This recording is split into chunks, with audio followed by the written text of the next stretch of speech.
Olá a todos, bem-vindos ao podcast Marketing por Idiotas. Os temas do episódio de hoje são: vamos voltar às vendas à beira da estrada, reduflação, sabem o que é? E por último, será que depois dos primeiros 2 anos pandémicos a tecnologia é mais popular, mais forte e mais rica do que era antes? Se querem saber mais sobre estes temas e as novidades de marketing da semana, fica por aí. Olá a todos, meus queridos ouvintes, pedir-vos para falar especificamente com vocês. Espero que estejam a ouvir num sítio calmo, descontraído, com o som bem alto. Bem-vindos ao podcast Marketing por Idiotas, o vosso podcast de marketing, negócios e tecnologia favorito. Português está. E aqui vamos às apresentações. Olá, Diogo. Olá. Olá, Fred. Olá. E olá, Miguel. Olá. De repente isto passou a ser o Oceano Pacífico, é isso? Acompanha-nos neste episódio também grandes momentos, tais como o Twitter Shoutout, o momento onde anunciamos os novos seguidores de Twitter da nossa conta, Marketing Idiota, claro está, onde podem também interagir connosco. Temos também as rapidinhas que, seus marotos, não é aquilo que vocês pensam, são apenas as notícias da semana. E por último, a sempre poderosíssima e útil ferramenta da semana. Bom, Miguel, esta semana traz aqui um tema que no verão muito nos diz, não é? Que são as vendas à beira da estrada. Então, o que é que tu trazes de novo para este conceito? Não é bem este conceito, esta forma de venda tão artesanal e ainda assim, tão saudosista dos tempos, belos tempos dos anos 80, que ainda há pouco recordávamos. É que se comprava as melancias e depois ia-se a comer no caminho. Isso é que Mas era dá para comprar melancia de outras formas? É a minha pergunta. Bom, Entrega valor, Ricardo. eu estou a entregar a valor. Bora lá, Miguel. Então o que é que tens das vendas à beira da estrada? Então, muito bem. Uma das maiores tendências reportadas durante a pandemia a nível de digital foi o live shop streaming. Diz que na Ásia é verdadeira loucura e que o mercado continua a crescer. Esta opção de live stream, video shopping, foi disponibilizada no Facebook há cerca de 2 anos, com uma série de beta testes, etc. A funcionalidade foi criada para dar aos criadores e marcas uma forma interativa de vender produtos, conectar-se com os visualizadores, ganhar novos clientes. Eu confesso que nunca vi uma versão profissionalizada no Facebook do live shop streaming com estas opções todas que eles dizem que têm. Eu sempre vi aquela versão em que temos uma mulher na cave a desfilar alguns modelos e a dar prémios ao mestre das partilhas, seja lá o que isso for. E por vezes entra a polícia. Eu pensei que em Portugal o live shop streaming estava lançado e destinado ao sucesso. Quando começámos a ver as notícias das pessoas, a ver as pessoas a serem presas em direto pela Azai durante o live shop, lembram-se dessa? Então Sim, não. sim. No entanto, apesar desta euforia asiática e portuguesa, o Facebook anunciou que vai descontinuar o live shop streaming e vai passar a focar-se mais no Reels e no Instagram. Mas atenção a todos os ouvintes que já estão a pensar que vão ter de voltar a vender produtos contrafeitos na beira da estrada. Após 1 de outubro, ainda vai ser possível utilizar o Facebook para criar eventos ao vivo. Não vai ser possível criar as playlists de produtos ou tagar produtos no vídeo, como esta ferramenta de live shop streaming deixava. O live shop streaming era uma espécie de uma esperança no aumento de faturação das redes sociais, porque elas poderiam cobrar uma pequena comissão no processo de checkout. Está bem, não é? Cá em Portugal haveria de funcionar. O Facebook não foi a única marca a abandonar os projetos de expansão de live shop streaming. O TikTok também anunciou o abandono de algumas das funcionalidades. A marca justifica esta saída com a falta de tração que a funcionalidade teve junto de influenciadores e a tendência de que o consumo de vídeo está a passar para formas cada vez mais curtas. Minha questão para o painel de hoje. Existe claramente uma tendência de live shop streaming na Ásia, mais propriamente na China, mas que não há forma de pegar no mundo ocidental. Será que é uma questão da forma com que nós estamos a tentar integrar isto, ou simplesmente o live shop streaming aqui não funciona? E a outra pergunta, talvez um bocadinho mais profunda, vamos começar a ver cada vez mais este testa e abandona rapidamente de tecnologias nas grandes techs, ou seja, criam funcionalidades e passado 1, 2 anos abandonam. E será que estes períodos são cada vez mais curtos? E basicamente é isto que eu tenho para vocês. Muito bem. Quem se quer lançar aos lobos? O Diogo. O Diogo é sempre Eu ofereço sempre o corpo às Mas eu balas. estou aqui a fazer a contagem, tu és sempre o primeiro a comentar o Miguel. Epá, então pronto, se calhar deixamos o Fred. Não, mas mantém o teu registro, mantém o teu registro. Então, epá, acho que eu, por acaso, é uma coisa que tenho discutido e ainda vamos falar aqui, eu penso que em setembro, com os autores do Martin Futureland. Não sei se isto era suposto revelar, mas em princípio acho que vai acontecer. E realmente tenho falado aqui em casa, exatamente com a minha mais que tudo, um pouco sobre o live stream, porque ela também tem uma empresa de retalho, não é? E não só online como offline, e falar um pouco sobre o live stream, que realmente também tem esta ideia de aproximar mais as empresas dos utilizadores ou dos consumidores dos produtos, não é? E eu a falar-lhe muitas vezes, ela tem muito uma resposta de que realmente não se vê a fazer estes live streams de shopping. Não há uma compatibilidade entre ela, segundo ela, e espero não estar a dizer, depois ela irá-me corrigir e se calhar mandar um áudio para o grupo. Só- Pensei que te ia mandar alguma coisa à cabeça. Se fosse um áudio para o grupo, fica tranquilo. Esperemos que não, esperemos que não. Mas a ideia é um pouco por aí, e acho que também tem a ver um pouco com isso, ou seja, este fit que há entre, se calhar, aqui na Europa e especificamente em Portugal, de não ter pegado tanto esta questão do live stream shopping, o mesmo que está a acontecer nos Estados Unidos. Nos Estados Unidos, ainda há pouco tempo, eles estavam a ver no podcast, eles estavam exatamente a questionarem-se em relação a este tema, sobre o facto de não ter sido uma adaptação tão grande como está a ser na China, apesar das ferramentas estarem cada vez mais, não é, presentes no mercado, acaba por não ter expandido tanto como expandiu na China, não é? Expandindo tanto nos Estados Unidos, e recordo-me até de um survey, eu vou ver se ainda vou conseguir chegar lá enquanto o Fred fala aqui um bocadinho. Mas sim, portanto, há realmente aqui uma não adaptação das pessoas, ou da necessidade dos utilizadores, àquilo que o mercado está a oferecer, pelo menos aqui nos Estados Unidos, e aqui um pouco também por Portugal. Porque se nós olharmos para a China, realmente isto é um grande mercado, não é? Lembrem-se que um shopping inteiro foi tornado, não é? Num estúdio em vários estúdios, aliás, para especificamente live streams de shopping, não é? Portanto, isso de todo é o que está a acontecer aqui por estes lados. Fred, se calhar dá-me um tempinho que é para eu buscarem um survey. Ora bem, estava a pensar, nós tocámos aqui um bocadinho neste tema sensivelmente há 10 episódios, agora não recordo concretamente o número, mas em resumo, desde março de 2020, com o comércio fechado e as pessoas em casa, as redes sociais portuguesas e um pouco por todo o mundo tiveram repletas de lives. Muitas empresas viram este fenómeno uma oportunidade de vender e inserirem-se num cenário de transformação digital.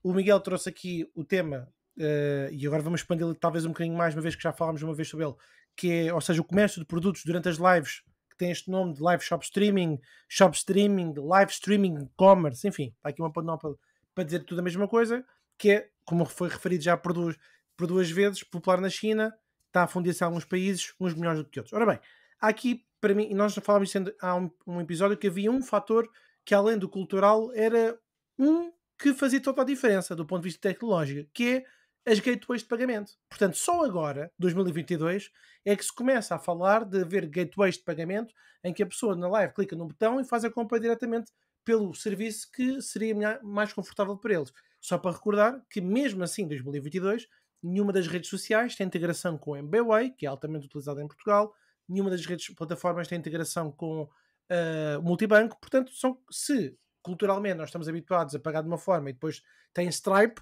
e a pessoa não quer colocar o cartão de crédito, algumas pessoas podem se retrair em relação a isso. Mas enfim, só mais uma nota. Algumas marcas usam, e talvez um enquadramento maior sobre este tema do shop streaming, usam o Facebook e o Instagram, estas duas redes sociais em particular.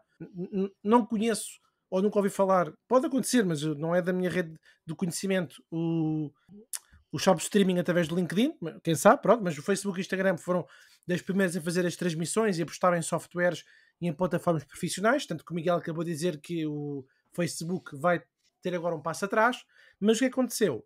Estas plataformas integravam com o e-commerce. Nós falámos também há algum episódio atrás do desenvolvimento do Shopify, ou seja, o Shopify e outras facilitaram que os clientes tivessem uma compra sem ter de deixar a live, ou seja, facilitavam eles o checkout com a gateway de pagamento que esse meio de e-commerce tinha. Em resumo, e para fechar, a grande área que beneficia do live streaming é a área de retalho. É esta que acompanhou de forma mais acelerada a transformação digital. Agora, o que é que eu acho? E para fechar, eu acho que, acima de tudo, o evento que faz a apresentação, ou as pessoas que fazem a apresentação dos produtos ao vivo pela internet, tem que garantir que o comprador tem uma experiência muito próxima de uma loja física.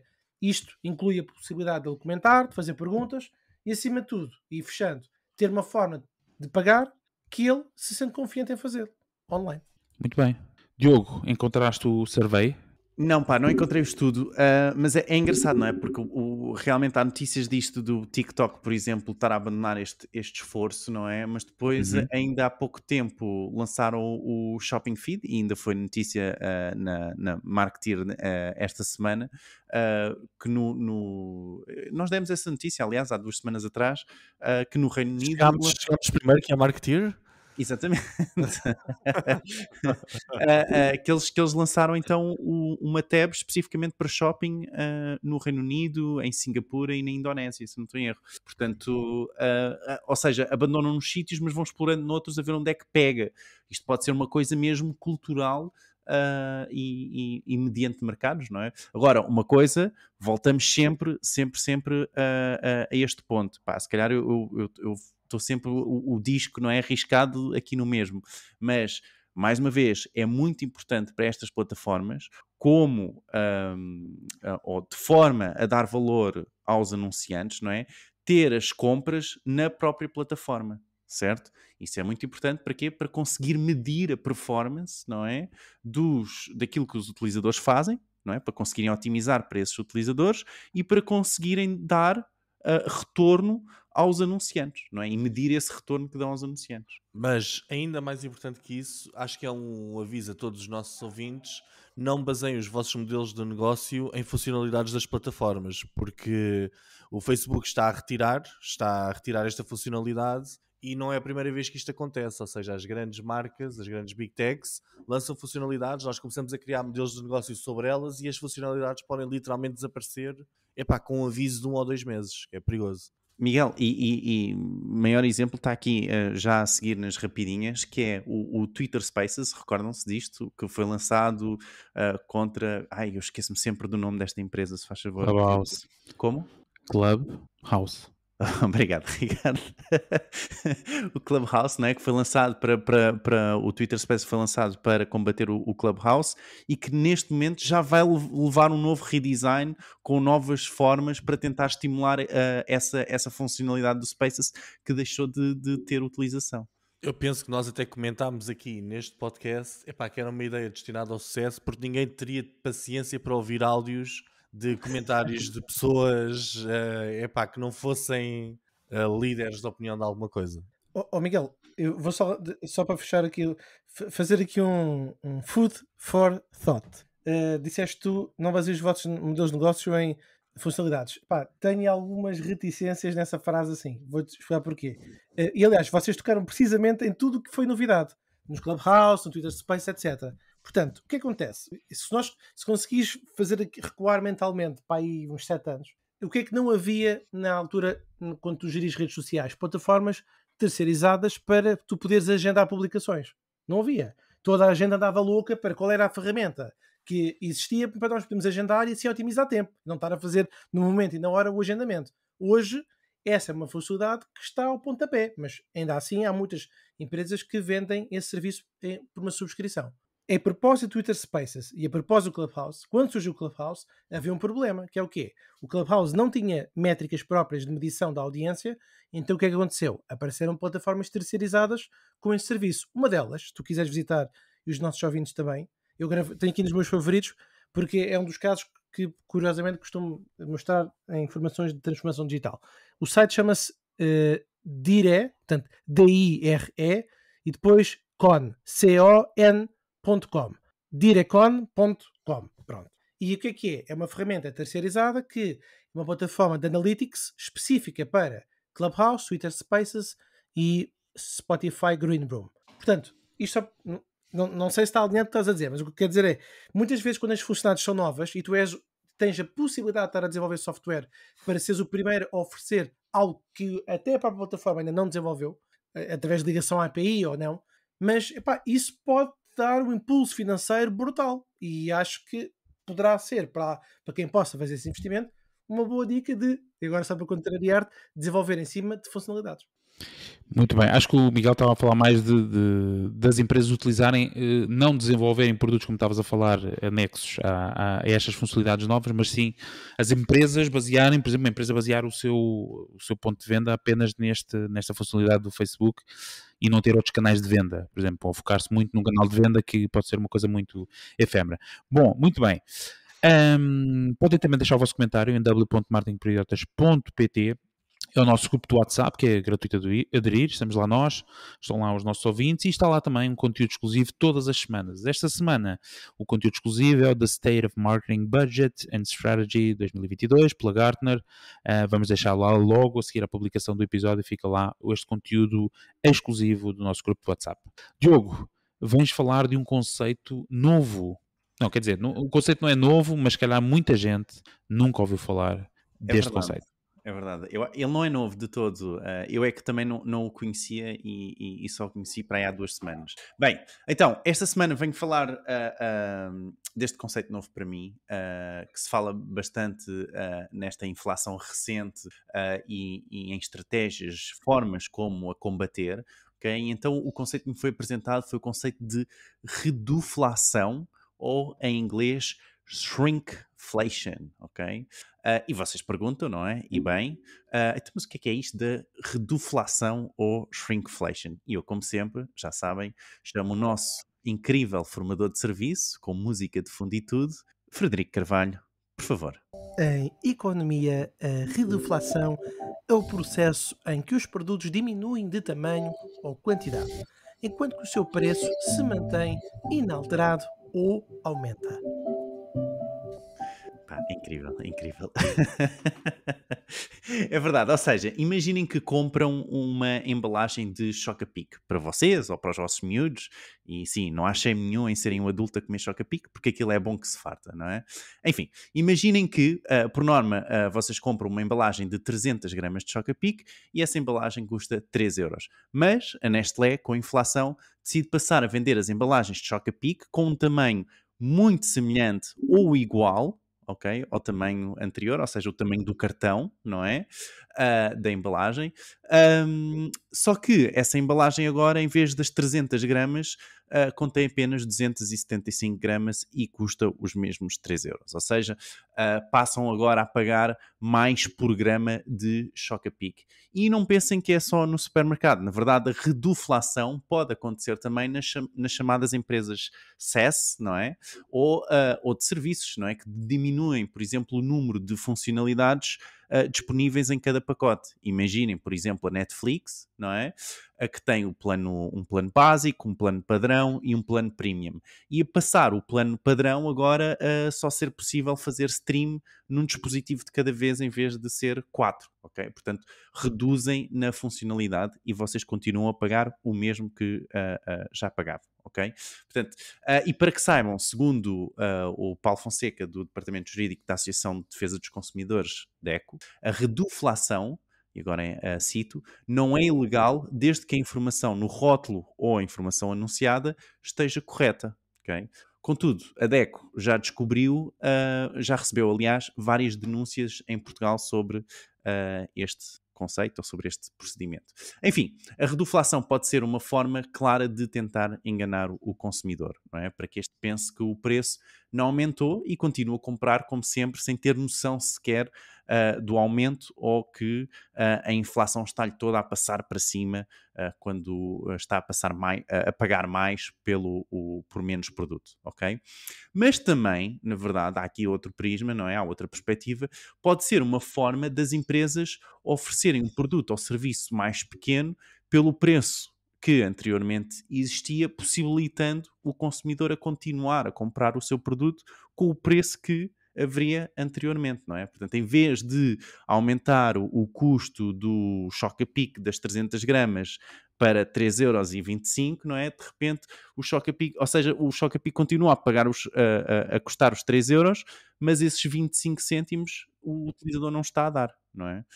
Estão a perceber a ideia? Portanto, a minha questão para vocês é muito essa, o que é que vocês pensam? Acham que isto é uma forma genuína das empresas tentarem dar uma solução aos seus consumidores ou utilizadores, ou estão mesmo só a querer enganar? Mais, onde é que vocês teriam medo de ver uma reduflação? Eu depois digo-te bem onde é que eu teria medo de ver uma reduflação. Olha, eu acho que é um escândalo. Uma das técnicas de negociação que eu sempre utilizei quando os meus clientes me pediam desconto era eu dizer, epá, eu não faço desconto, oferecer mais serviços pelo mesmo preço, ok? Aqui parece o contrário, eles dizem, eu não faço desconto, oferece menos pelo mesmo e reze para que tu não repares. Este conceito de reduflação é conhecido nas ruas como, epá, isto está ferrado, não é? Vocês lembram-se desta expressão? O que é que isso quer dizer?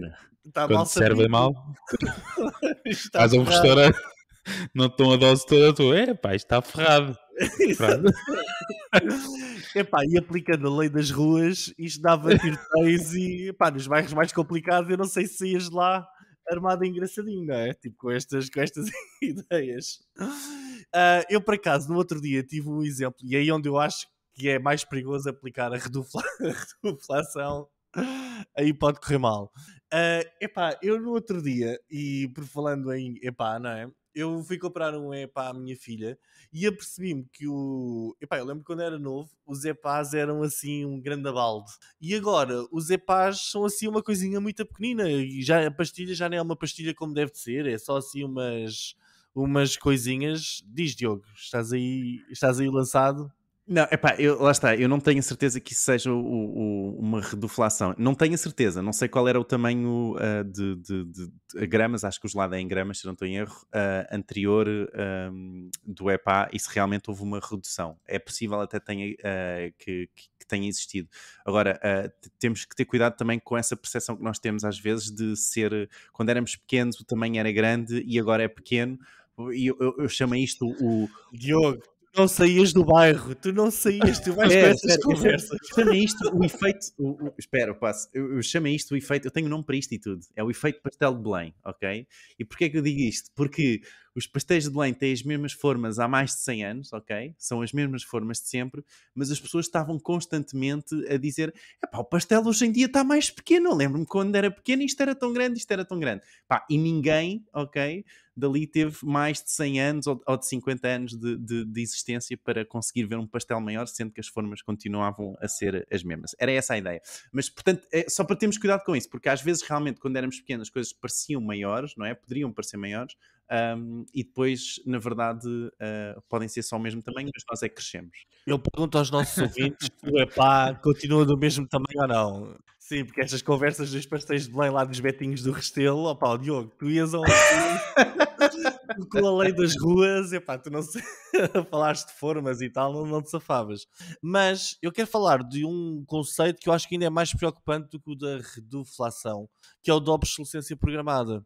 Ou seja, as coisas também já são feitas para durarem menos tempo para que as pessoas compram mais. Eu acho que, infelizmente, no mercado do retalho e nas indústrias, etc., existe muito esta ideia de que parece que às vezes se vai longe demais ao tentar enganar o consumidor. Nesse caso, respondendo agora para acabar o meu take, no caso do Choca-Pic que tu disseste, epá, manter a embalagem exatamente do mesmo tamanho em que o produto está escondido e trocar simplesmente as gramas, isso não é nenhuma técnica legítima, a meu ver. Isso é enganar literalmente o consumidor. É enganá-lo. Ou a embalagem ficava mais pequena e era visível que ficou mais pequena, ou então assim é enganar o consumidor. Isso, a Choca-Pic fez mesmo isso? Não, é só um exemplo, é só um exemplo. Então foi, epá, já ia dizer Mas a lançar aqui suspeitas sobre a idoneidade e as práticas da Nestlé. Fred. A Netflix também não reduziu o plano, atenção. Não, mas não está muito longe, um porque eu estava a ler uma notícia no site da CNN e eles referem marcas concretas. Uma delas é da Olá. Tá? Por acaso, Olá. E é o EPA. É o EPA. Não refere que é o EPA, mas refere que são os lados da Olá. São os lados, são. Não, peço desculpa, refere os lados, sim senhor. Eu refere o Magno Branco. De 120 ml, as novas versões destes lados diz que é o Golden Caramel Billionaire, tem 85 mililitros. Milímetros. Desculpe. 85 mililitros. Mililitros. Tenho que me aproximar mais do microfone. Temos força. Em relação à pergunta do Diogo, eu acho que a partir do momento em que eu, cliente, tenho uma determinada percepção e se ela é alterada, eu sinto-me defraudado nessa experiência. Não é que eu gosto muito de particularizar, mas aconteceu-me exatamente isso na minha última ida à padaria portuguesa. Tudo é mais pequeno. Se o laranja é mais pequeno, o coração é mais pequeno. Eu também estava com a impressão que o coração tinha diminuído e aumentou o preço. Até o serviço da qualidade eu acho que ficou mais Temos que pequeno. começar a andar com réguas e com balanças. Não, mas é assim, é normal que isto no setor, há um setor específico, este setor alimentar, que é muito mais suscetível às expectativas. Nós conhecemos. A notícia da CNN que está na secção de negócios, que eu estava a espreitar, refere uma prática que o Miguel estava há bocadinho a mencionar, dando o exemplo da Chocapic, mas ele fala aqui de um que é do caso dos enlatados. Ou seja, eles mantêm a mesma gramagem, mas em vez de ter mais peixinho, tem mais líquido. E o peso mantém-se o mesmo. Coisa que eu desconhecia. Portanto, é isto. Ou seja, a redução da qualidade ou a redução da expectativa e não ser anunciada, mas camuflada, eu acho que é isso que nós consumidores temos de estar atentos. Agora, também temos que avaliar aqui o seguinte: inflação, e algumas empresas têm que começar a pensar estratégias criativas para conseguir colocar o seu produto no mercado, sabendo que agora, mais do que nunca, o cliente vai ser muito sensível às promoções. Agora, se isso vem acompanhado de más práticas, isso não. Então, mas e vamos só ver uma coisa, por exemplo, nas batatas fritas, nos pacotes de batatas fritas, aquela ideia de que o pacote é muito grande e sempre toda a gente já experienciou isto, não é? Que depois o conteúdo é muito mais pequeno, isto sempre foi assim, é uma prática desse mercado. Isto é normal? Mas isso é a especialidade do Ricardo. Das batatas fritas?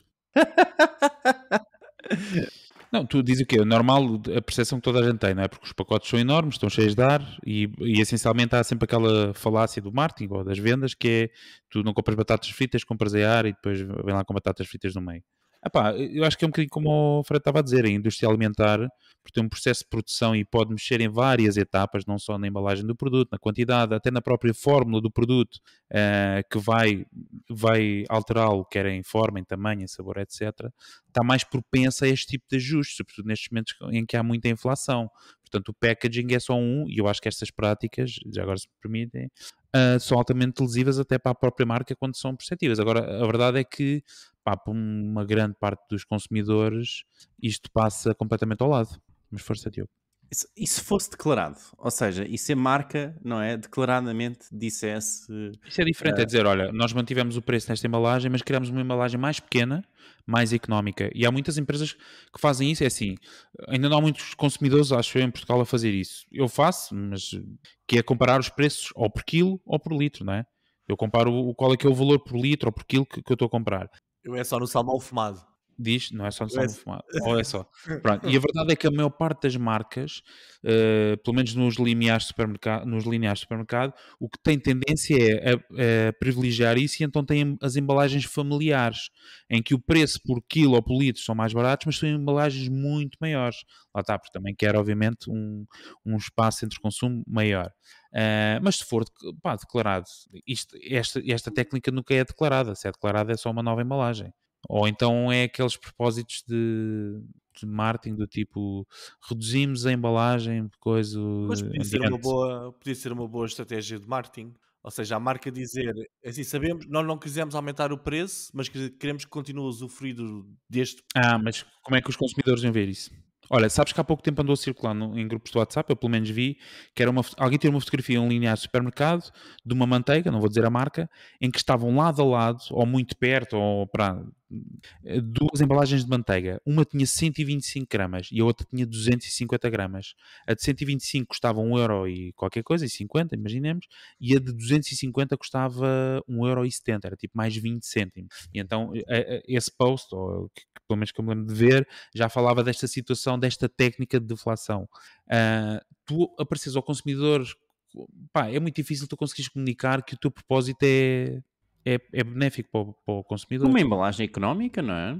Poderia ser, talvez tinhas dito, uma embalagem mais pequena, visivelmente mais pequena, não é? E sobes o Declarado. preço da original, não é? Tens de subir. Sim, Tens de portanto, subir. sabes o preço por programa, não é? Ou por Exato. link, ou o que Mas, for. por exemplo, Choca-Pique, Pode 300 gramas, pronto, passava a ser 3,20€ ou 3,5€. E depois tinha uma embalagem mais pequena a 2,5€. Sim, mas eu acho que o caso mais preocupante é o das sardinhas, porque nas sardinhas... Espera, oh Mia. Tu vens do nada, tu vens lá do fundo, mas espera, o que mais preocupa-me, as fardinhas. Ricardo, o teu sistema não funciona com as sardinhas porque eles meteram o peso que retiraram em líquido. Tu gostas é melhor o pãozinho da sardinha. Então. Espera, estás a falar de conservas. Desculpa, agora não consegui. Não estava a dizer que a sardinha este ano está pequena, não é?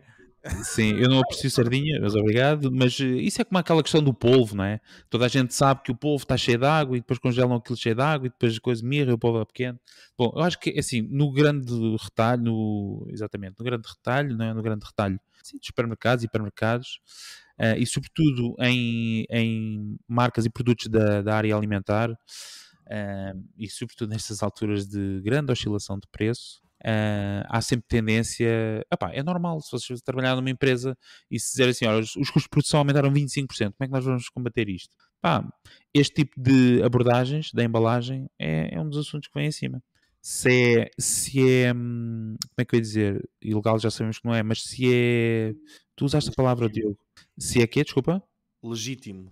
Honesto. É legítimo, exato, se é honesto ou não, isso aí cabe agora aos nossos ouvintes debruçarem-se sobre isso e comentar em w.martinporidiotas.pt. Malta que nos está a ouvir pela primeira vez, se estão a gostar, por favor, subscrevam o nosso podcast, seja no Google Podcast, Apple Podcast ou Spotify ou outra ferramenta que usem para subscrever podcasts, e se gostarem mesmo muito, deixem-nos uma avaliação no Spotify, seria de grande valor. Só para relembrar, temos o nosso site, martinporidiotas.pt, onde nós deixamos toda a informação daquilo que falamos aqui do podcast. Fred, estás pronto? Mais pronto que nunca para falar de tecnologia da Feira Popular. Não, se é mais popular. Ora bem, depois dos primeiros 2 anos pandémicos, nós temos estado a reforçar que a tecnologia é mais popular, será que é mais forte, mais rica do que era antes? É uma pergunta que sistematicamente temos abordado aqui no nosso podcast. Este ano, e particularmente nas últimas semanas, existia uma compreensão bastante direta de como a maioria da indústria tecnológica e as empresas digitais, superestrelas da América, estavam a dar-se bem. Para quem ouviu o último episódio, ajuda muito, porque isto acaba por ser um bocadinho de continuidade, com uma pergunta no final para reflexão. Mas repetidamente, ao longo do último ano, eu e os meus queridos amigos aqui deste podcast falámos que a tecnologia era uma das grandes vencedoras inquestionáveis da economia pandémica. Pessoas e empresas precisavam do que as empresas de tecnologia estavam a vender, e esse aumento da confiança fez com que as empresas de tecnologia crescessem mais rapidamente e se tornassem muito mais rentáveis do que os entusiastas nestas áreas de tecnologia, marketing e negócio, como nós, querido painel, ou como nós, estimados ouvintes, podíamos estar a pensar. Aos dias de hoje, agosto de 2022, não sei se está assim tão claro o quanto da onda digital dos 2 últimos anos foi, talvez ou não, um sopro fugaz que vai perpetuar uma aceleração da transformação tecnológica, e isto, talvez seja ou não, realmente duradouro. Bom, a incerteza, juntamente com a inflação e o enfraquecimento das economias, tem tornado difícil perceber o que é que está a acontecer na tecnologia de hoje, ou mesmo avaliar os 2 últimos anos. O meu palpite é que podemos estar no limiar de um grande momento para a tecnologia ou no início de um período difícil para os seus produtos e finanças. Como tenho dúvidas, vou lançar dentro de momentos o debate para este painel. Alguns executivos de tecnologia, tal como referimos no último episódio, têm estado a protelar a confiança no seu futuro, mas há outros que estão a trabalhar com suor e ansiedade. É quase como se vivêssemos em 2 realidades distintas. Exemplos. No reino das Big Techs temos os imperadores Microsoft, Google, Amazon, Apple e algumas outras fortalezas. As receitas, por exemplo, da Google e da Microsoft continuam a subir em relação ao que parecia ser as suas vendas de publicidade digital. Todas alertaram, nas últimas semanas, problemas que se avizinham. Aliás, nós temos falado disto várias vezes no podcast. Na terça-feira, os executivos os executivos da Google disseram a palavra incerteza e usaram variações da mesma 13 vezes numa conferência com investidores. A Netflix, falámos, perdeu assinantes. A Snap, proprietário da aplicação Snapchat, viu a sua fortuna reduzir. A empresa já não tinha muito sucesso antes e agora acho que o futuro ainda será mais incerto. O Shopify, cujo software ajuda as empresas presenciais a criar lojas online. Já disse, e acho que é lógico para toda a gente, que as pessoas estão a fazer mais compras presencialmente, portanto, a mudança dos hábitos de compra presencial implodiu, portanto foi um shot de açúcar, e com os Estados Unidos e outras grandes economias a enfraquecerem, a minha pergunta é a seguinte: será possível que as super estrelas digitais usem este momento de incerteza para se imporem em novas áreas e alargarem o seu domínio? O que é que vai acontecer? Mais uma vez, acionem a vossa bola de cristal. Muito bem, videntes de serviço. Epá, eu sou daqueles que acredita que a crise aumenta a criatividade e desperta o melhor que há em nós, porque nós com a crise temos de nos chafar, temos de inventar novas soluções, novas formas de fazer as coisas, pensar, epá, está caro, mete menos na embalagem, troca só o número das gramas, epá. Eu acho que a crise, epá, desperta o melhor e o pior em nós. Desperta o pior neste tipo de táticas, não é? Das embalagens, desperta o melhor quando nós nos focamos em sair da crise e resolver os problemas. Eu acho que a transformação tecnológica, epá, é sempre das principais beneficiadas com as crises. Porquê? Porque um dos principais objetivos da tecnologia é otimizar processos e fazer as coisas de uma forma mais automatizada, com vista em reduzir os custos das coisas que nós fazemos, não é? Do que temos de fazer. Ou seja, com a crise a otimização torna-se mais necessária do que nunca. Estas incertezas das big techs, etc., eu acho que literalmente são eles a prepararem-se para despedir pessoal. Que é para reduzir custos, que é aquilo que os acionistas gostam de ouvir em tempos de crises, não é? Por exemplo, o Shopify. O exemplo do Shopify não tem absolutamente, na minha perspectiva, é pá, um bocado ignorante e perspectiva de café. Não tem muito a ver com esta questão da crise ou não. As pessoas é que, epá, estiveram 2 anos fechadas em casa e agora que têm a oportunidade de ir à rua estão a querer sair mais, não é? Estão a retomar um hábito de consumo que tinham anteriormente. Talvez o que esteja a acontecer neste momento é que o pessoal entusiasma-se um bocado com isto da pandemia. Foi uma alteração global na forma com que nós consumimos, apareceu muita coisa, as pessoas voltaram-se mais para certo tipo de tecnologias para os quais não estavam muito voltadas anteriormente, e agora estão a acalmar os ânimos outra vez, porque afinal nós não vamos passar a viver em casa para sempre e vamos sair mais às ruas, não é?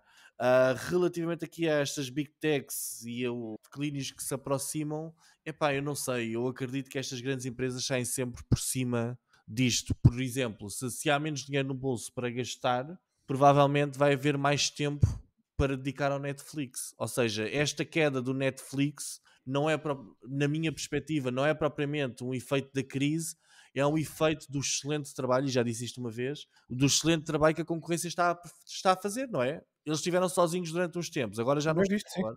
Agora há uma data de outras oportunidades e possibilidades de streaming, não é?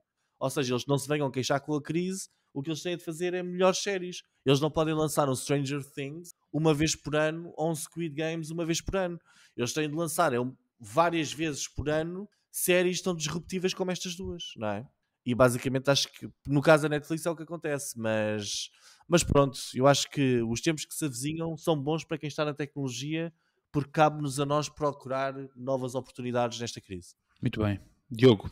Sim, eu tenho muita tendência também a concordar aqui com o Miguel, que é, acho que aqui nas big techs que falamos muitas vezes, falámos também um pouco no episódio anterior, não é?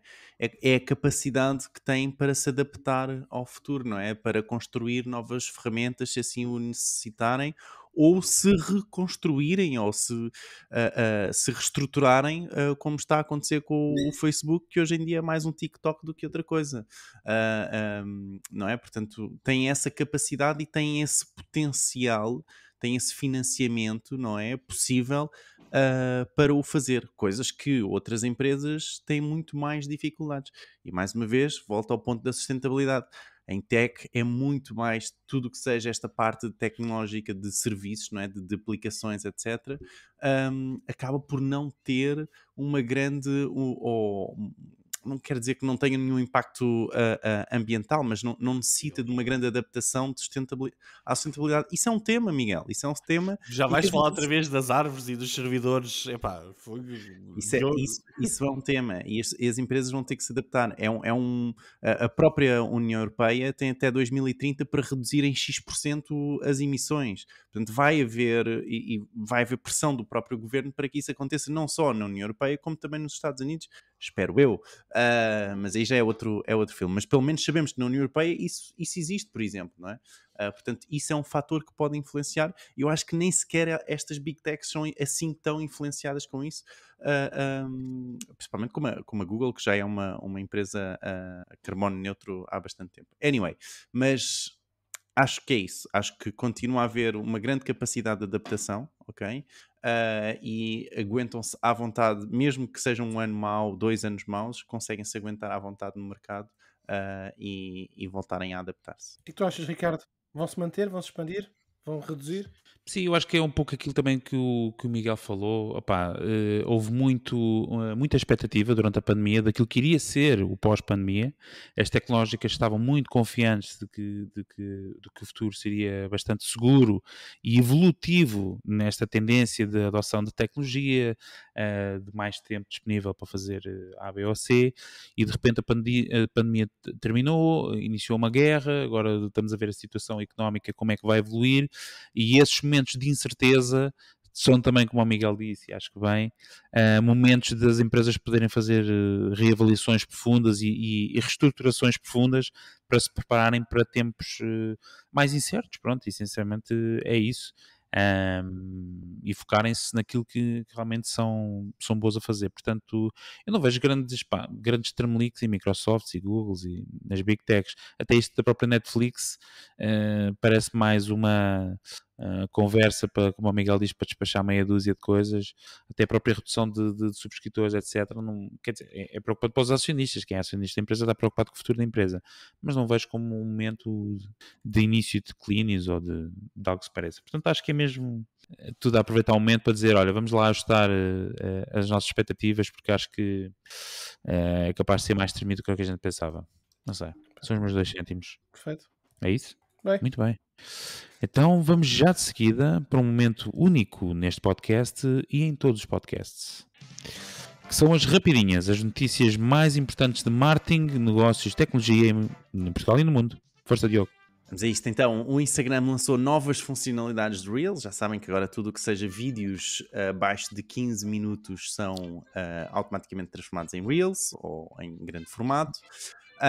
Os millennials são a geração mais atenta ao preço. Um estudo elaborado pela JWI a nível internacional mostra que 41% dos millennials descreve-se como atento aos preços e 37% considera ter boas práticas de gestão de dinheiro.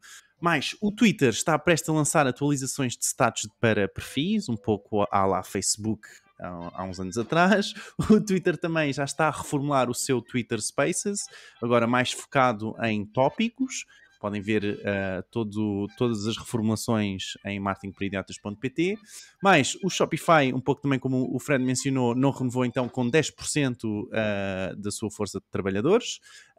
E por último, esta semana, claro que estamos aqui em período de férias, não temos assim tantas notícias, mas a média de uso de aplicações, segundo a Data AI, está agora entre as 4 e 5 horas de uso, ok? Que representa uma pequena diminuição face ao ano pandémico, mas depende muito de país para país. Podem ver o estudo também em marketingporidiotas.pt. E por esta semana é tudo.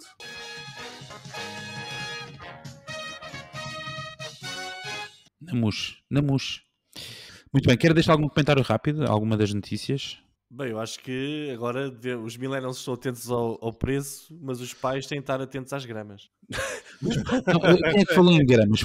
Pois, por acaso há bocado ia mandar um comentário de Meisha Laçoso sobre onde é que está o preço por grama. Tu disseste que foste tu, Diogo, disseste qualquer coisa, para aí deixa-me ver aqui o teu guião. Sim, não é? Pá, caraças, não consigo lá chegar, mas tu falaste qualquer preço por grama, pá, mas o que é preço por grama? É preço por quilo. É um bom ponto.